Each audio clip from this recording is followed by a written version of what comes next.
Hello and welcome to Skill Techathon.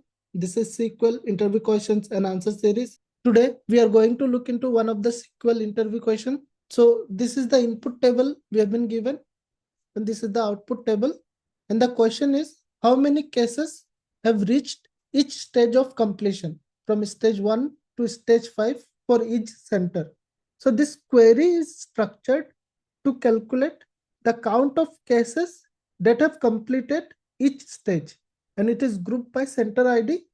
Now, if we look into the output for stage 1, for center ID C1, we have count 2. Now, if we look into our input table for case ID 1, we have an input which is 1st January 2024, and there is a case ID 2 as well, 5th January 2024. So the count is 2. For stage 2 also, there is a count of 2. But if we see for case ID 1, stage 2 is null. For case ID 2, stage 2 is 10 January 2024.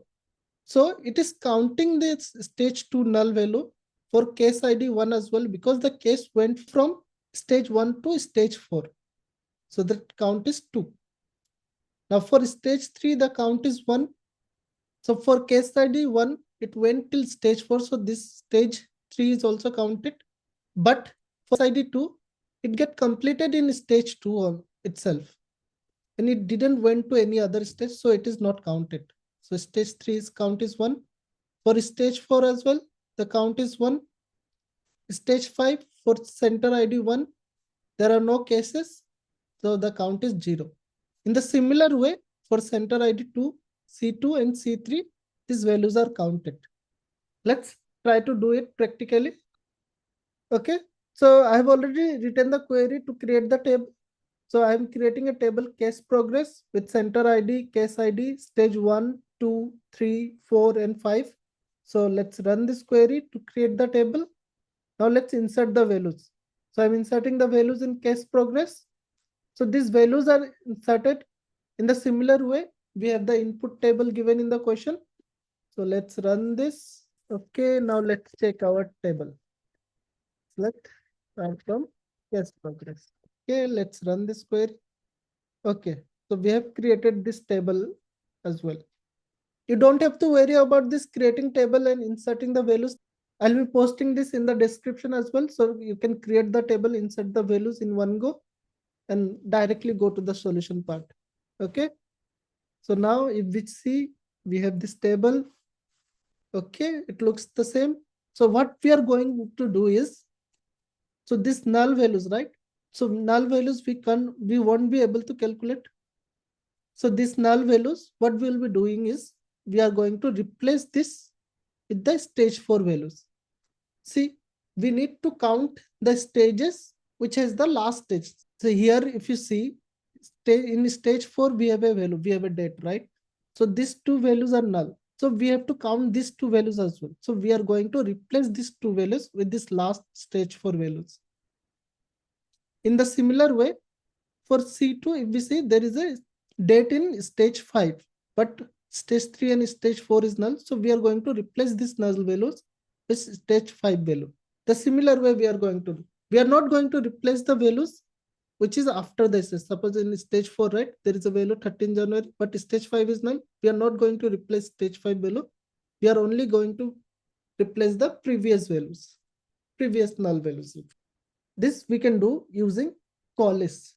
So we are going to use call list to fill the values. Okay, so let's write the query, select, we need center ID, comma case ID. Now we are going to use the call list function. Now let's inside the bracket, stage 1, comma stage 2. Let me copy this. It will be easier. Stage 2, comma stage 3, comma stage 4, comma stage 5. Okay. So this we are going to give the alias as stage 1, comma. Similarly, we are going to do for all the stages. Okay. So let me copy this. Let's paste it again. So we don't need stage 1 here. Okay, stage 2, 3, 4, 5. It will be stored at stage 2. Let's paste it again. So here we don't need stage 1 and 2. So remove this. Stage 3, again paste it. This is for stage 4. Now we don't need to make any changes in stage 5. So stage 5 as it is. Yes, progress. Now let's run this query. Okay, there is a spelling error. Center. Let's run this again. Okay. So here we can see that we have replaced all the null values, the previous null values. See in case ID, stage 2 and stage 3. Stage 2 and stage 3 are not null now. So it's done. Now all we need to calculate the values. So how this query is working is, so some stages have null values because the case has not reached that stage. Okay. So the calless function, it ensures that if a later stage has a date, all the earlier stages before the null are assumed to be completed. And this adjustment fills the gap in the data for accurate stage count calculations. Now, what we are going to do is we are going to store this inside a CTE. So it will be easier. Let's name it as filled stages as. Let's put all of this inside the bracket. Okay. Now we need the count, right? So we are going to select. Let's copy this. We need center ID and case ID as well, right? So select center ID, case ID. Now we need the count of stage 1. We are going to save it as stage 1. Okay. So much. Similarly, we are going to do for stage 3, 4, and 5. So let's copy this. Here it will be stage 2. We'll name it as stage 2 as well. Then stage 3. Okay, so let name it as stage 3. So similarly, we are going to do till stage 5. Here it will be stage 4. Will be as well. Here it is stage 5. Here as well. Let me put it here a little so it will look better. Okay. Now this comma won't be here. From this city we want the values. Okay. So from filled stages, and we are going to group it by center ID. Okay. Center underscore ID. Now if we run this query as a whole, we are going to get our required output. Let's run this query. Okay, we are getting an error. We are because of this case ID. So let's remove this. Now if we run this, we are going to get the output. Okay, we got our output. Center ID, stage 1, stage 2, 3, 4, 5. For C1, we have the count of 2 in stage 1. In stage 2, we have count of 2, stage 3, 1, stage 4, 1, stage 5, 0. Similarly, for C2 and C3, we have all the values.